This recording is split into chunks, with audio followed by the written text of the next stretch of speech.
Welcome back to Dot Life. We are very comfortably seated in the back room of Bully Boy Distilling Company here on the edge of Dorchester. We're not quite in Dorchester, Right. but we're very close. And I'm excited to talk about distilling, the impacts of local distilleries, what urban distilling is like. But before we do that, let's meet our guest today. So first is Will Willis, who is with Bully Boy Distillers. Hey, Will. Hey. Thanks for hosting us. Oh my God. Thanks for being here. It's a really cool space. Thanks. Yeah, we like to think so. You have it decked out very nicely. The so. novelty hasn't worn off. Yeah, actually, we're in our newest addition to the overall distillery space. We opened this about a year and a half ago. Okay. So, yeah. Very cool. Thanks. And we're also joined by Matt Nuernberger, who is from GrandTen Distilling, which is technically in Southie, but we'll talk to you anyway. Hi, Matt. We're on Dorchester Ave, so it's like That's the an compromise. extension. Yeah, exactly. Right. Dorchester reaches into South Boston via Right. Dorchester They Ave. stole our name to name the street, so it's fine. Most of the people think we're in Dorchester, so We'll continue that. perfect. Yeah. Tell us about GrandTen. GrandTen is an urban distillery that was started in 2010, coincidentally, and we make a handful of crafty spirits there, so a lot of fun stuff. And is GrandTen named after the 2010, or is it something else? GrandTen is named at a company previous to this called GrandTen Projects. And when I started working on what is GrandTen Distilling, I was writing the business plan, and I was trying to think of a really good name, like Boston Distillery or Boston City Distillery or something like that. And I couldn't find anything that I felt like fit right. And so I wrote in GrandTen Distilling as a placeholder. And it's stuck. Well, at the time I was working with my cousin, who was a co-founder, and we talked about it, and he's like, no, GrandTen's perfect. And so even as we were headed in to sign the paperwork on the LLC to start the business, I'm like, are you sure this is our last? She's like, just shut up, GrandTen's great. So I agree with your cousin. yeah, we stuck with it, and it's been naming wise, like I've been really happy with it. I think as a business side, it's important sometimes to have a unique name. Yeah. That when people Google or search or whatever, they're like, oh, there that is. But at the same time, not so unique that people are like, what is that? Yeah, right. I'm in marketing by day, and I've had to work with companies who have like nouns as their name or verbs, and it's like, this is not distinctive enough. I don't know what to do with this. So Right. I think that was a good move. Will, how about Bully Boy? Where did that come from? So the origin story for the name actually goes back to where Dave and I grew up, in a farm in Sherburne, Massachusetts. And it really sort of is the spiritual center of the company. You know, we're based in the city, and grateful for it. But we grew up on a farm, and kind of our version of the end of the driveway lemonade stand was apple cider. We had about 80 apple trees on the farm, and that's sort of how we got in a tangential way into this business, working, making our own thing, very innocently, of course, at first. But there was a horse. My great-grandfather, who originally owned the farm, had a horse named Bully Boy. Okay. And it's taken from the Teddy Roosevelt expression, bully for you, meaning Yeah. good for you, which no one really says anymore, but I think back in the day... Bring it back, man. Yeah, well, we can work on it. And to Matt's point, I think, we envisioned ourselves at a loud, crowded bar. What can you yell out and get the bartender's attention? And, Bully Boy kind of rolled off the You like that came better than Barkeep? Yeah. So it felt like a name that might stick. And it is definitely the hardest part of starting a company, though. I think just trying to figure out, what your name's going to be. It really is it becomes a part of you, and it's reflective of not just the product you're selling, but, you yourself. And so anyways, it's worked out all right. So tell me more about this space that we're in right now. What was it before you took it over? Yeah, I mean, it's had a variety of lives. We were told most recently it was a laundry facility. Prior to that, there were Brinks trucks being stored here, and it was sort of like the holding pen for the repair shop, which was a couple doors down. And when we were renovating the space, one of the contractors discovered this photograph that it was sort of behind a layer of plaster, and we actually have it, and we mounted it in a piece of plexiglass and bolted it to the wall. We have no idea who this person is, he looks a little bit sinister, but sort of in a maybe innocent way. I don't know what I'm trying to say, but so I don't know if this person worked here or. So beyond that, we're not really sure. There was a boxing gym upstairs before we moved in, but it's been largely vacant since we've been here. Honestly, upstairs there were artist lofts for a while, and then those were sort of shut down. They sort of morphed into sort of short-term housing, and I think that was it's an industrial building, so you can't have anybody living here. Yeah. And you moved in what year? We moved here 2010. Oh, same as yeah, exactly. Okay. And we're attracted to the area. It felt like a good home for us. The Nuernberger district is sort of the technical term of the neighborhood, and it's there's a lot of food and beverage wholesaling warehouses here, and so there was some practical convenience to the space itself, high ceilings and ramps and things like that. So it's worked out really well. Yeah, very nice. Matt, how about your building? What was it prior to GrandTen? Yeah, so 383 Dorchester Ave has like a really rich history. Cyrus Alger was an industrialist that kind of developed the area. They say, according to the Globe, that the first rifled cannon was developed in our space around the time of the Revolutionary War. Rifled cannon, what does that mean? Do you know? Yeah, so rifling is where you score the inside of the cannon. Oh, okay, in so it like spirals a or whatever? spiral, Okay. right? And so if the projectile has a spin to it, it'll fly straighter. Okay. Or a set spin, right? If you fire it without a spin, then it's going to develop some spin and then do whatever it wants to do. Okay. So I guess that was first developed there. And then afterwards, there's a company called Norway Wire Works, wire company that came in, and they made wire there. And I guess it was like Any wire or wire for a certain thing? like steel wire, I assume. Okay. Maybe brass wire. But I guess it was like a 24-hour fireworks show where they're stretching the wire and melting the metal to do so. It was the Boston Globe, again, as we researched the building, talked about how school trips would go down there. I think that's hilarious. The article ended by saying, if you haven't been down to see it, your trip to Boston was incomplete. So, we had a Perry's ice cream tour back in, we were very soft in Buffalo. I'd like to think that the Globe would write something about us today that says, if you haven't been to GrandTen, then your trip to Boston is incomplete. But for school children? Yeah, sure. Learn how the spirits are made. That's right. Start them young. Not drinking, just the science behind it, right? Yeah. And then sometime around the end of the 1800s, the building actually caught fire. And so we read this story about Thomas Maguire and how he raised a ladder to fight the fire in the middle of the night. And when he got up there, he didn't have any water, so he was just trying to punch the fire out. When the fire department showed up, It doesn't seem tremendously effective. I don't know. I haven't tried to punch fire out. Let's not do that. But, I mean, Maguire, so I assume he was a local South Boston resident at the time. That makes sense. I guess the fire department pulled him off the roof where he fought with the fierceness of a tiger. And for some reason, I can't imagine why, he was arrested and taken over to Station 6, which is over by the Burger King. I feel like there might have been some spirits involved in this story. Maybe. But we created a spirit in his memory called Fire Puncher, and that's like our spicy, smoky amazing. vodka. And so we have a Fire Puncher Day, which is always January 24th when the event happened. Okay. Was he involved with the building, or was he just a rando who decided to punch it out? It's really difficult to do that kind of research on events that happened before the internet existed. The investigative reporting wasn't a thing in the late 1800s. That's fair. They didn't have podcasts where they dove into the local events. Well, if anyone punches a fire now, I'm going to be all over it. Right, you're on it. It'll be documented. Right. And what happened and why were you punching the fire? How big is your space? We're about 6,600 square feet. Okay. And how big is this one, Will? We have 1,200 square feet. 12,000 square feet on this side of the street, and then another 4,000 square feet across the street.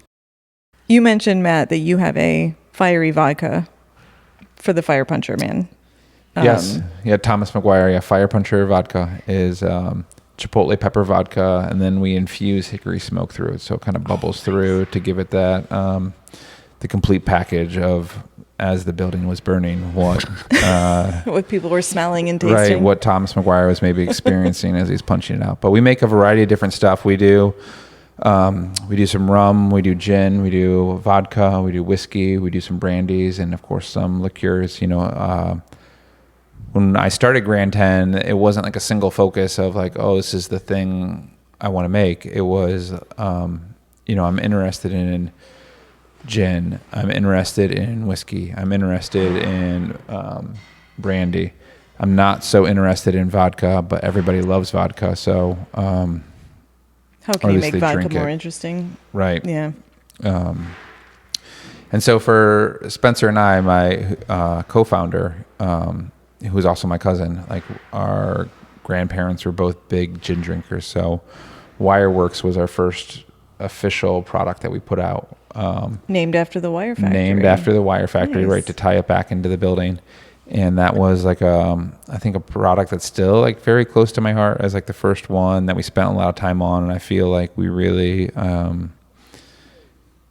like got encapsulated both like our family feeling of gin and the building's rich history, also like tied it into Boston. Okay. So, 3 out of 3 on that one. Nice. Folks who are listening, we are in a working distillery, so you may hear some background noise. Will, what about Billy Boy? Yeah, I think Matt touched on something which resonated. Is just everything you do is a little bit of a balance between sort of art and commerce. I think we all get into this business not because it's a business, because it's a passion, and you quickly realize though that unless your passion sells, then you're not going to stick around long. So we launched, and just as a sort of a matter of fact, the way the distilling process works, which I know we'll get into in a minute, but everything you make is clear. So the brown spirits that you see are brown because they've been sitting in a barrel for a certain period of time. So when you first launch, it's got to be something clear. Whiskey is clear, but when it's first, I didn't realize that. So think like moonshine. That is essentially unaged whiskey. Okay. And actually, so that's what we launched. We launched with a vodka. We did a white unaged rum, and then we did a white unaged whiskey, which again you can call a lot of different things. Moonshine is like sort of the most fabled name for it. And so we launched with those 3, and then I think to Matt's point, we didn't dial in on one thing, and that was really more I think not only because our creative fascinations were diverse, we just wanted to keep it interesting and try different things, but also because if you're walking into a liquor store or a restaurant and you're trying to sell your wares and you've got one thing that you make, they might not need that. And then so it was really just sort of like, let's make a couple different things so that it increases our chances of getting a sale. Luckily we liked all three things that we launched with. And then over the years, as we were around for years, we could start offering brown spirits, and then we introduced gins, and now we're really today we really lean into we've got a robust whiskey portfolio, and Amaro is a category that we really feel passionate about, and that it's a little bit more of a niche category that we can sort of be a bigger fish in a smaller pond. Is that a whiskey? Amaro is like a broad category of spirits that would encompass everything from like Jägermeister to Aperol. So it's basically the way you make it is you're taking a neutral spirit, think like a vodka, and you're steeping that in various fruits and botanicals, and you're adding a little bit of sugar. It's generally a lower proof spirit, and it's equally great to mix with or have on its own. So it's they're really fun because the creative possibilities are endless. Matt, you laughed at Jägermeister. Is that a frowned upon liquor in the distilling? Absolutely not. No, Jägermeister is delicious. Just I haven't had Jägermeister personally in maybe 15 years. Okay. So just a flashback.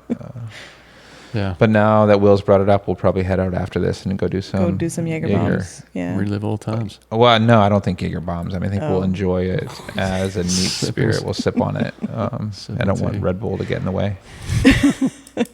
How did you both get into distilling? At what point in your growing up did you say this is something I really enjoy doing? Did it start with like mixing drinks and enjoying that, or tell me how you get into this? Yeah, so for me, I had a passion behind spirits, and I was really interested in how they were made.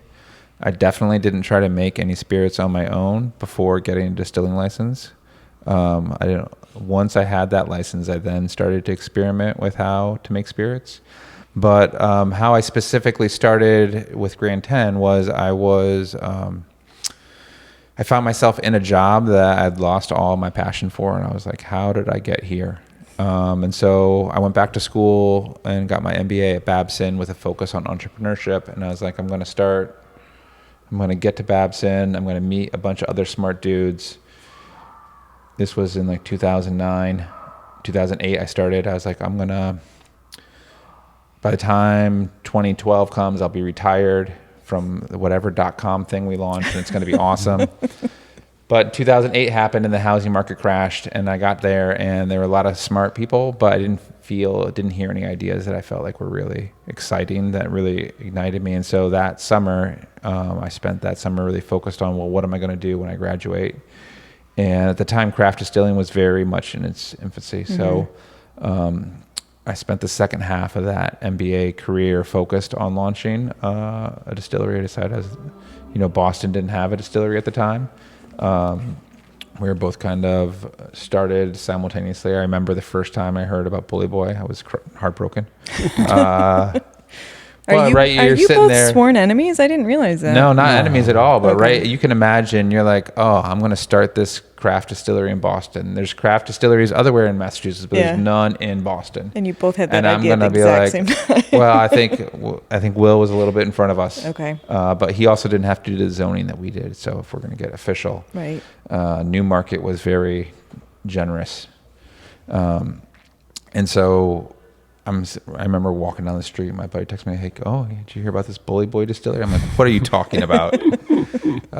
Sorry, bro. Yeah, I mean, Will, how was your journey? It's funny. I'm glad Matt went first, so I had to get some time to think about it. I think first and foremost, I knew from a young age I wanted to have my own business, and I was really inspired by my dad, who was he was a lawyer by training, but he always had kind of a side hustle, and I think it, honestly, not to pat Matt and myself on the back, but it takes a lot of courage to start your own business, and you have to really have conviction and kind of belief. And it's weird. I kind of had that before I knew what it was that I wanted to do. And like Matt, I traveled through the corporate world, and actually didn't despise it. I was a victim of the '08 market implosion. I was working in real estate at the time, and real estate was also very a slow industry, and I tend to be more ADD. I like to fast-paced. My brother and I had a strong, affinity since our youth. We're growing up on a farm for kind of making our own thing. I think it was sort of craft before that was a thing. We were making cider, and we had 2 milk cows, so we were making butter and all this stuff that was like, it was just like fun weekend stuff. We got into hard cider, and then eventually we had a little 2-gallon stovetop still. That was, again, like nights and weekends. We'd mess around and, just sort of the most popular guys at the party, because we'd show up with like this, what we'd call Applejack, which is, essentially like what New Englanders refer to as apple brandy. And what we were making was more like, rocket fuel. It was pretty horrid tasting stuff. But we got, our fascinations grew with the science of it, and we kind of got better and better over the years. And eventually sort of those, the passion of making something, and the desire to have my own business, and having a brother who wanted to take the leap with me, We workshopped the business plan, got to maybe like 85% confidence, and the last 15% was just a leap of faith. And, there was, the timing was good. This was like 2010, was like peak, craft beer interest. Distilling, the general rule of thumb is distilling tends to trail the brewing world by a couple of years. So the distilling thing hadn't really taken off yet. And we just really wanted to take a page out of the Harpoon brewery, playbook and kind of try and be that for spirits. Yeah. That was basically the journey. So you talked about some of the different spirits. I want to look at the distilling process as a whole and then tell me where it kind of breaks off based on the type of spirit that you're working on. So, what is your major offering at GrandTen? Do you have a primary spirit? We have like the big sellers that if you were to look at this whole state, right, the things that sell the most in the largest liquor stores and restaurants are the things that are the categories that are the largest, right? So vodka and we have an Irish whiskey that we import from Ireland and blend. Those are like massive categories. But once you come into the distillery, into the space, you find that the sales are even across all the spirits, right? Because people are able to come in and they're like, oh, maybe I'm a vodka drinker. I really don't enjoy gin. But then they're just thinking of, the heavy British gins with a huge Beefeater or something. Right, a huge juniper taste in the front and not a lot going on in the background. And they're like, oh, this isn't gin. I'm like, this is gin. And so they find new things that they like, or they're like, what is apple brandy? I'm not an apple brandy fan. And like rum, we find is huge. We sell a lot of rum. A lot of whiskey drinkers come in. They're like, give me a bourbon. And we, sometimes we don't have bourbon. And we're like, have you tried like an aged rum or like an aged rum old fashioned? They're like, too sweet, or I'm not. Yeah. Like I'm like, it's not Captain Morgan, right? Like, let's take a step back. Like, I think what you like to taste is the barrel. You can get that barrel flavor through other mediums. Yeah. And in this case, we find that rum is really like an excellent. Our Medford rum makes excellent cocktails, and we catch people off guard. Is that the same kind of experience with you, Will? Yeah, it is interesting. Everyone, whenever you mention the Jägermeister comment from earlier, that's a common occurrence where you might mention rum, and someone's like, "Oh God, I can't drink rum. I got really sick on it in college or high school or something." Well, were you drinking rum or were you drinking Malibu? What? And this was 20 years ago. Yeah. You tried it again. Right. Yeah. So for sure. I think we do a ton of in-store product demos, and at least once or twice, during that 2 or 3 hour period, you'll have someone who says, "Oh, I really like this. I never, knew about this, or I always thought I hated this." And we're just changing, Changing hearts and minds. There you go. Every day. That's what we try to do. Bring a little bit of sunshine. So you mentioned, I think it was you, Matt, who mentioned brandy earlier. What is the market for like fortified wines? Is that a fortified wine? It's not a fortified wine. So brandy traditionally is made with grapes. If you're going to call it just straight brandy, that would be a grape product. And so we do have some brandy that we've distilled, and traditionally our brandy comes from local wineries. When they have like a fermentation that doesn't line up for what they're looking for, we'll take that product in, and we'll distill that wine then into grape brandy. Apple brandy is a product that similar to what Will made, I think, as a 12-year-old, where we take the apples, we crush them, and then we ferment that apple juice, we actually ferment on the whole apple. So, and then once that alcohol is created, right, the whole, the thing that we should probably touch on is like distillation isn't the creation of alcohol. Distillation is the separation of two fluids, one being alcohol and one being water. So all the alcohol creation happens during fermentation. Okay. Right, same way it happens for the winery, same way it happens for the brewery. And that's first. That's first, yeah. And so all Will and I do is separate fluids. That So it comes differentiates to you already fermented usually? Not necessarily, right? Okay. So in the case of some of our spirits, with the case of like rums and whiskeys, we're doing those fermentations because that's important to the development of the spirit.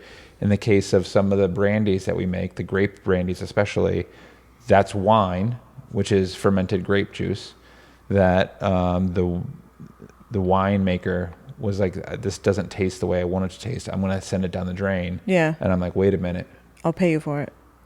Or you can. I'll take it for free. Cheapskate. Yeah.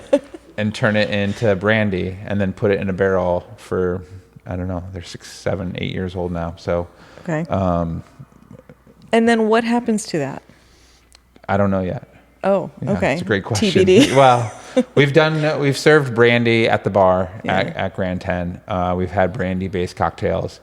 As far as like brandy in a commercial product, the market for brandy isn't. It's pretty low, right? I don't know. A lot It's of very people drink challenging, brandy. right? Yeah. Apple brandy, I feel like I can sell apple brandy no problem. I tell a great story. We use Massachusetts apples. We crush them by hands. We use these farms, right? We bring it all in. When you drink apple brandy, you get like a hint at apple, and you know, being someone from Massachusetts, everyone loves apples, so that works out great. As for brandy, I haven't solved that puzzle yet. Do you source apples from Willis Farm? No. Do you buy anything from Willis Farm? You should. I You know. really should. Yeah. Well, I hear they have some delicious butter, so I'll keep an eye out for that. For your butter liqueur. Yeah. Will, what do you source? What do you grow yourselves, and what do you guys source? We grow a little bit of our corn. Okay. So the farm has about 60 cows, Pole Hereford beef cows. And we grow corn for them for the wintertime. We make corn silage. So they're about, we like to say like 90, 95% grass fed, but we do feed them corn silage in the wintertime. And it's number 2 yellow dent corn. That's field corn, right? Yeah. It's not sweet corn. Yeah, exactly. Which is higher in starch, and it's great for distilling. I didn't realize that. I would have thought you needed sweet corn to distill. No, But it creates the sugar, right, during the fermentation? correct. The starch is what we convert to sugar in the Okay. during the mashing period, and then the fermentation is when the yeast will eat the sugar that we create in the mash. So we do, it's not. We like to say it's not a significant portion of our corn, but it's an important portion of the corn we use. It's probably about 6 weeks worth of just about 20,000 pounds of corn that we harvest from my parents' place. We take a nominal amount of juniper berry for the gin, and then the other thing we do with the farm is we'll take our spent wash. So when you make rum, you're taking molasses and mixing and adding water and creating like what we call a wash. If you're making whiskey and you're mixing grain and water, you call it a mash. If it's rum, it's a wash. And actually, we have a fun video on our website where we are taking the spent wash out to the farm and feeding to the cows. And all the alcohol has been distilled out, so they're Yeah. not getting drunk. But they love it. It's got some. Is it sweet? No, it's mostly it's kind of it's actually a little almost bitter. Okay. Because the sugars have all been converted to alcohol, and the alcohol's been taken out. So, Okay. but it's got it's nutrient rich, and so we'll do that. And that's the extent of the involvement with the farm. Everything else, the raw ingredients we source from ideally as close to home as possible. We get some grain from corn. Grain from Maine and upstate New York. It's milled locally in Taunton, Mass. Okay. So, I feel like people can get carried away and a little self-righteous about the whole local thing. For us, it's a feel-good story, but it's just cheaper. Yeah. So there's a real business motivation to try and get things as locally as possible. I feel like the Northeast is probably a good spot to get a variety of. It's pretty local good. I mean, Massachusetts isn't great, to be honest with you. I Okay. think we have friends in upstate New York who, I mean, there's farms everywhere. Everywhere, Yeah, yeah. they get their corn from a mile down the street. But yeah, I mean, it's not terrible for raw ingredients. It's things like glass and that we have to go really far afield. So we get our glass from Taiwan. There are real no domestic. I mean, forget the Northeast. There's really no one domestically making glass. So that's a tough one. How did the tariffs impact that? Has that been a problem? Yeah, it's been a problem. To put it bluntly. Yeah. We actually moved our production out of China during his first term, and now we're stuck back in it with Taiwan. But it's what keeps it interesting and fun, I suppose. The small business ownership. It's never a dull day. So you guys are kind of scientists. Like we're working with reactions and things. There's definitely a heavy science component. Yeah. Yeah. I would. My business partner is my brother, and he would quickly hit me on the head right now. He's the distiller. He's the scientist. Okay. Yeah. I'm the big picture guy. Are you the scientist at GrandTen? When we started, Spencer, my co-founder, was a scientist. Okay. And then he left the business. It became apparent that Merck paid better than being a craft distiller. And he had student loans and things, I guess, that needed to get paid off. So he went to do that. And so then that hat kind of fell to me. And so I do the best I can with the chemistry. I do have an engineering background, so Okay. I'm great at fixing stuff. Yeah. And so, right, I think both Will and I wear like a lot of hats, right? Yeah. Whether it's like a marketing hat,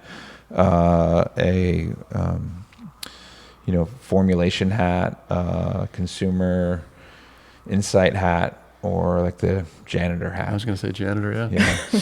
Accounting hats, those constantly. So how many folks do you employ? I've got 17. Okay. Yep. Mostly what roles? Yeah, it's about 60% front of house, so Okay. the tasting room, and we got a wonderful team of bartenders, and then 40% production. Okay. Yep. And We're about 10. okay. Similar breakdown. We have 2 to 3 production guys, and then some sales, and then the rest of it's like the bar. Okay. Yes, I'm sorry, we have sales guys too. They'll kill me for not mentioning them. Very important. They listen to podcasts too. 'Cause I'm sure they they're do. on They're the a lot road. driving. Yeah. Right. How is the distribution?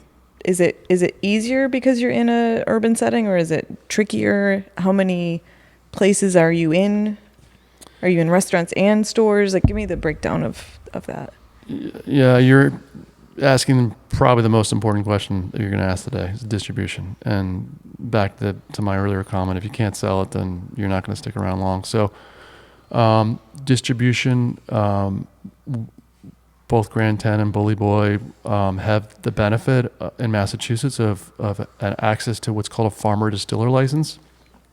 And there's a similar license on the brewery side.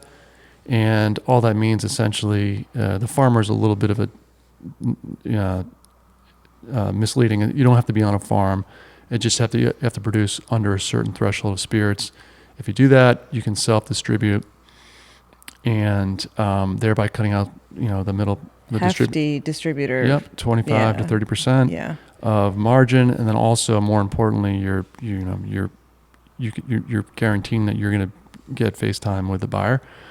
The reality though is a lot of the buyers really don't want to deal with a million different suppliers. They want to deal Right. with like 3 or 4 different distributors. So to succeed, you really need to sign up with a distributor, and we do.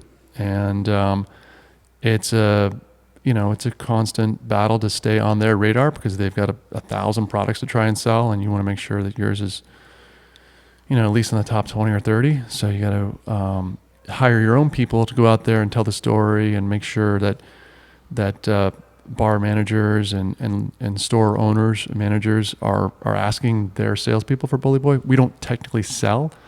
We're there really just selling the story. We're not taking orders. Okay. But they'll tell the distributor that Ideally, yeah. John told me I Yep. should get Bully Boys, so then John will get credit. Correct. Okay. Yep. John will get the commission. How I'm sorry. how wide is your Distribution? Yeah, how far can are there also like government limits on how far you can distribute? Yep. You can only you need an individual or a separate distributor relationship in every state. So you can sign up with XYZ distributor in Massachusetts, and they can sell in Massachusetts. But the second you go over the state lines to Rhode Island, you can have a different distributor. Yikes. And the different states have their different laws. Yeah. Right. So in the state of Connecticut, for example, you could have 4 different distributors doing the different states, doing the different part of the state. Okay. Right. But you rely on the distributors to know the laws of that state is in terms of like where they can sell to or whatever. A little bit. I mean, I think you need to be aware. Yeah. You can't just walk into it blindly. But at the same time, I don't know, we could do a whole podcast on. I bet. Yeah, for sure. I bet. Probably don't want to bore your listeners too much with it, but I mean, suffice to say that it's an art and a science, like everything we were talking about today. And you need to have a compelling elevator pitch. We do sort of quarterly meetings with these distributors, and guys, I love you, but you all have the attention span of a mosquito, so you got to like really sell them and make it sexy, and generally you got to put some money behind it, and the fate of your future really rests in their hands. Yeah. I think being an urban distillery versus like a rural distillery or a suburban distillery doesn't impact the distributor so much, right? They drive their trucks around and they'll pick up wherever, take it back to their warehouse, which is typically in like the cheapest warehouse part of the state or whatever makes the most sense for their trucks. The real benefit of like the urban distillery though is to take like some, here we are, we're manufacturing, and we're doing urban manufacturing, which is, I think, pretty rare in the United States. These days, I think a lot of the manufacturing that happens in the United States these days is always focused on where can I get space and employees that are the cheapest. For Will and I, with the urban distillery, half of it is the manufacturing, the other half of it is touching the consumer, right? And like offering a space where they can come in and get a cocktail and like see what's happening, come in and try the spirits, and being, especially with something like alcohol, where they don't need to drive and they can take public transportation, they can Lyfts and Ubers are plentiful, they can ride their bike, walk, right? To be that urban space is like paramount, because if I was out in the country where everyone's driving, then I have that social responsibility of being like, you really need to limit.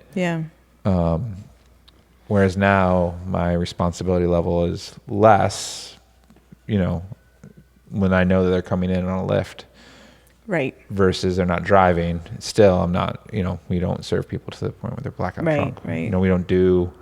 We do tastes. We don't do shooters. There's no Jaeger bombs. So what other offerings you mentioned, like people coming in to hang out? So do you do like private events? Do you do tours, tastings? Like, do you serve food? Yeah, we do tastings. Okay. We do flights. We do tours. Tours are a big part of it. Private events. We have a space, that we try to do some private events in as well too. We do a little bit of food. Okay. Just stuff that was able to kind of be prepped behind the bar. Over the time, as our neighborhood has developed, right, we have May Dumplings is across the street, and so we have a great relationship with them, and so we're able to serve dumplings at our bar, and it's something that they're able to set up. The bartenders are able to serve that in addition to cocktails without having to break out into an additional kitchen space. Would that be an additional license too? No. You don't think so? Well, I already have my health food license because unlike the breweries, we have ice, and ice is considered a food in the city of Boston. So we already have to jump through the extra hoops. For ice? Yes. Well, what other functions do you have? Yeah, so the tasting room side of the business is about, depending on the year, between 15 and 18-20% of the business. So it's a really important. And to Matt's point about being in the city, it's a huge branding opportunity. I think it doesn't make distribution any easier, but it certainly makes getting the word out easier. We're just near a critical mass of people. And you sell bottles on Yeah, site, right? Okay. yeah, that's a big thing. So tours, tastings, events, all the above. Yoga classes, detox, retox. We do like a whole host of, the great thing about this space is it's concrete and steel, so it's pretty indestructible. And we love to try and create programming and get people to come out. I think it wasn't something as critical when we first opened in 2010. I don't think there was the expectation that there'd be a spot you'd go and visit. But over the years, the brick and mortar experience has been critical to the business, critical to, I think unless you have a place to visit, it's hard to grow your brand. People want that more now too. Yeah. People are sick of being online, I think. I hope you're right. I think you're right. I think that to be sort of see where the sausage is made it lends an authenticity to the legitimacy of the product, and it's a real different point of differentiation. I mean, I think there's a million options on the shelves out there, and if you have been to the place where that one was made, you're probably going to be more likely to buy it. You both mentioned the convenience of being in an urban location, but there's also obviously some pretty big drawbacks. So one of those I would imagine is that there's also a lot more competition for those people who are walking and taking public transit. What other things do you find as a distinctly urban distillery are challenges? Logistics around just silly things like receiving deliveries. We're a couple blocks away from a school. If we have trucks that show up between 8 and 9 or 2 and 3, I mean, they're in gridlock. You have never seen such vitriol as these bus drivers, man. They're ruthless, and you're desperately trying to unload pallets of empty glass, and you're just getting honked at and yelled at. So I think that there are certainly, and then rent would be the other one. You're just paying a ton more. Our suburban brethren. I'm envious of their monthly rental bills are a fraction of what we pay here, but we've justified by, again, just that additional exposure. Yeah. And Matt, that has really hit GrandTen, the rent side of things, pretty hard. Facts. Yeah. Yeah. Yeah. So when I started GrandTen and we signed like our initial lease, I think it was like 7 years. It was 5 years, and then it was like a 3-year bump on it. And I was like, in 8 years, I'm going to be so big that this space is going to be not big enough. So I don't want to get locked into too long of a lease. But we have continued, and then after that initial lease expired, we've signed extensions. And then when COVID hit, was right around the time when our last extension was, and it was favorable, right? We were able to say listen, I don't know what you think's going to happen to the city of Boston, but no one's going out. We're making hand sanitizer right now, so and that kind of extension is wrapping up now. And so our most recent conversation with our landlord was that rent will be increasing significantly to catch up to market value. That's air quotes if you're listening to this in your car. And so, the problem is that their perceived market value is not the same as what our perceived market value for what that is. And so we're in the process of kind of wrapping up our time here on Dorchester Ave, and we'll be moving out to Western Massachusetts. I don't want to say temporarily. I think we're going to keep production going there, but we're going to be actively looking for a new location back in the city because it's so important. But I think we just need to take a minute and step out and get our production up and going again before we kind of launch back in here, and then see what that new space looks like, right? Yeah. Do you anticipate having any production here, or will it be more of a tasting room? I mean, I want to have some production, but Okay. right, like I can't imagine. I don't know how Will's able to do it with 12,000 plus square feet Yeah. in the city. That's intense. It is intense.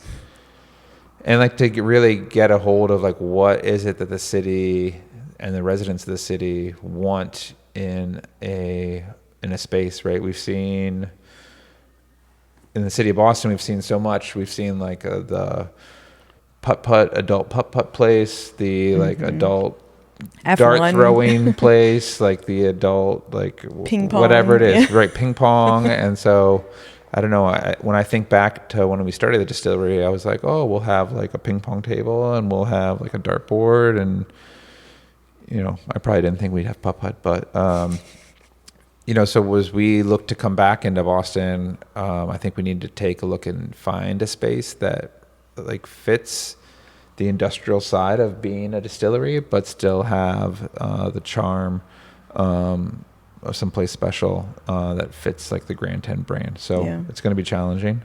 Sorry, we're losing you for a bit. Yeah, we'll be back. Yeah. Definitely come back. We'll do a pop-up here at Bully Boy. There Yeah. you go. Love to have you. What other challenges from, you know, the specifically urban side of it? Any like regulatory differences between here and Western Mass or suburbs? Yeah. Well, I don't want to ruffle any feathers. Inspectional services department can be challenging. They've been actually great to us recently. I know when we first opened up, it was an education. Just, you know, we were the first one to do it in the city, and it was sort of like you would have thought we were making nuclear weapons. But they've been great. I think you pay high personal property taxes, and it's expensive. It's just expensive all the way around. Rent, taxes. It's not.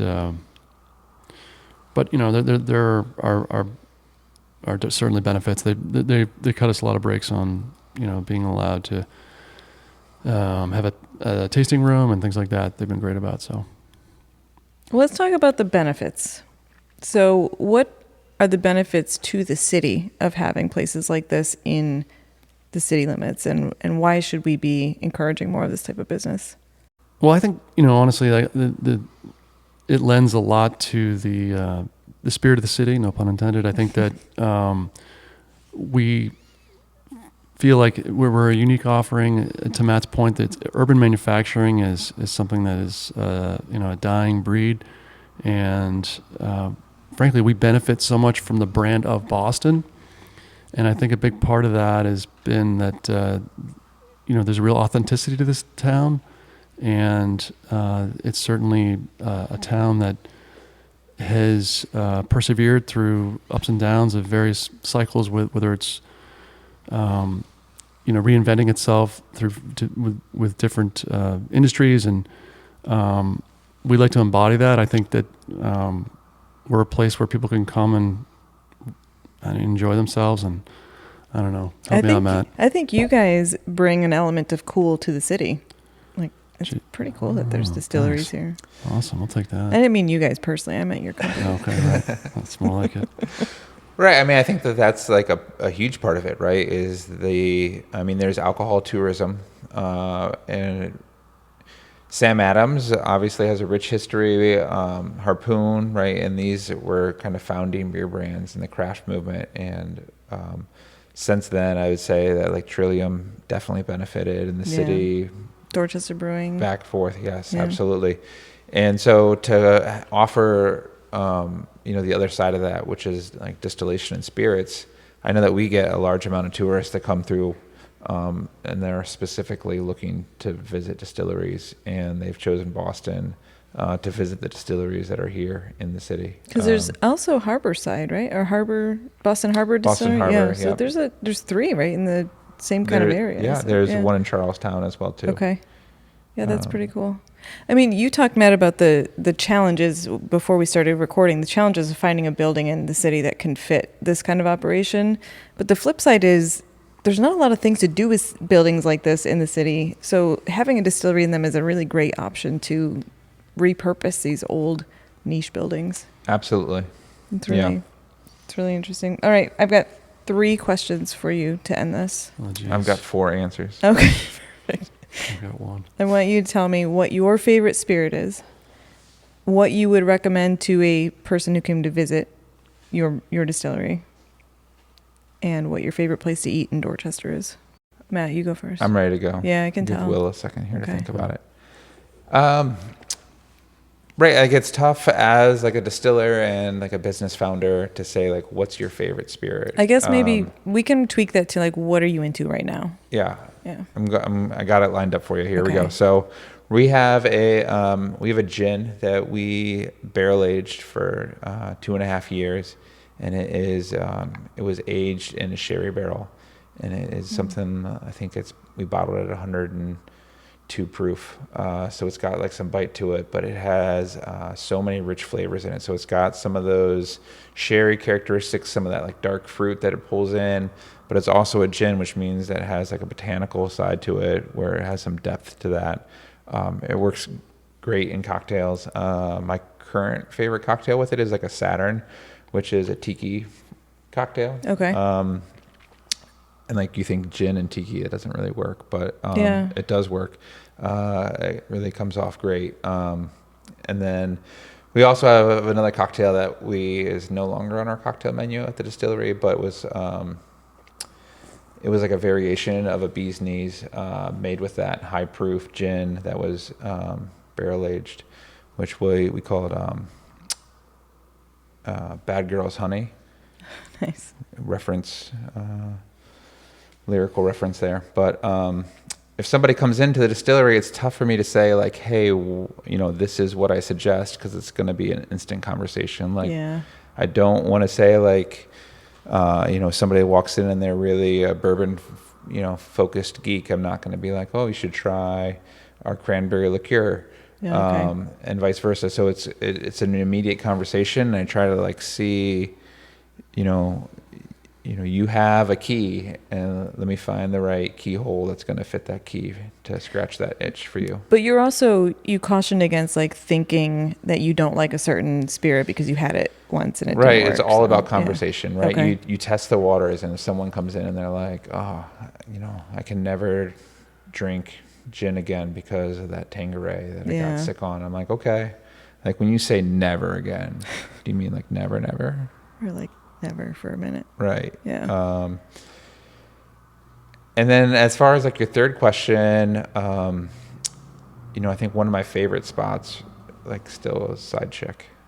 Oh, Side Chick is really good. The Yeah. fact that they're across the street from KFC, they're like, Yeah. They're like, do you think you guys know fried chicken? I also love that all their chicken sandwiches are named after like cheating wives or cheating girlfriends or cheating husbands. Right. Yeah. And It's very right. And sassy. you look at the menu and you're like, oh, am I going to take it to the next level? Or is this going to be lunch and dinner, or just Yeah. lunch? They also have like Cheetos in their chicken sandwiches. Absolutely. Which works, Right. yeah, Of course. yeah. Of course. So I just love like the moxie Yeah. to be like, we're going to open up a chicken sandwich restaurant across the street from KFC. And we're going to say like, yeah, you just park on the street and run in and then just leave your car. And it's going to be really good. And it just builds up. Yeah. Yeah. Will, over to you. What I'm into right now, we partnered up with a maple syrup producer, maybe like in March, April, I can't remember when. And they took, how did this work? They took we emptied a bourbon barrel, gave it to them. They filled it with maple syrup. They emptied their maple syrup. So they have like a bourbon barrel aged maple syrup, which they sell, which is delicious. My kids hated it, but it's great. Yeah. They gave the barrel back to us.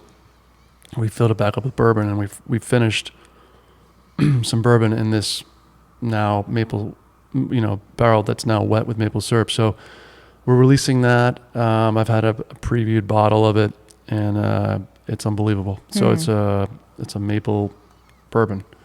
I've actually had bourbon syrup and it's quite good. Yeah, Yeah. I like it too. But I think the smoky oakiness, and it has a little bit of a boozy flavor to it. So the kids were like, Yeah.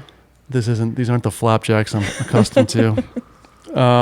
As far as what I'd recommend for anybody when they visit us is do a tour, because you get like 5 samples. Okay. So dealer's choice, you can figure out what you like on your own. I don't have to tell you. Yeah. We do you can sample some Amaro, obviously some bourbon. I think we might even have some unaged whiskey, some rum. So anyways, yeah, I would do that. And it's tough to beat a Rondo steak and cheese. Probably my favorite. I know that's a Matt. You Not a wreck. made one tech eye very happy. Oh, nice. You guys were quiet. I didn't know. I was like, I had to screw that one up. I mean, I would say you did. That's but- what yeah. No, I would say the other benefit is that you can order for lunch. You can have half for lunch and probably have the other half for dinner. It's tough to get all, so that'd be the way I'd go. I'll accept that answer. What are your hours, both of you, before we go? We are open to the public Thursday through Sunday. Yeah. Thursday, Friday, Thursday, Friday, we're open from 5 to 10. Saturdays, 1 to 10. And Sundays, 1 to 6. Okay. We're open also Thursday through Sunday. Thursdays 6 to 10, Fridays 6 to midnight, Saturdays 4 to midnight, and Sundays 4 to 9 p.m. Great. So people can do a tour. They can come to one, then the other, There hop you go. around. Absolutely. Highly encourage it. This is Yeah. a really cool space. I've been to GrandTen. It's also a really cool space. Thank so you. thanks so much to both of you. This is really interesting. We could have talked for a lot longer. Well, we can do We'll do version 2, chapter 2. Part 2. There you go. Thanks so Awesome. much again for hosting, Will. Thank you.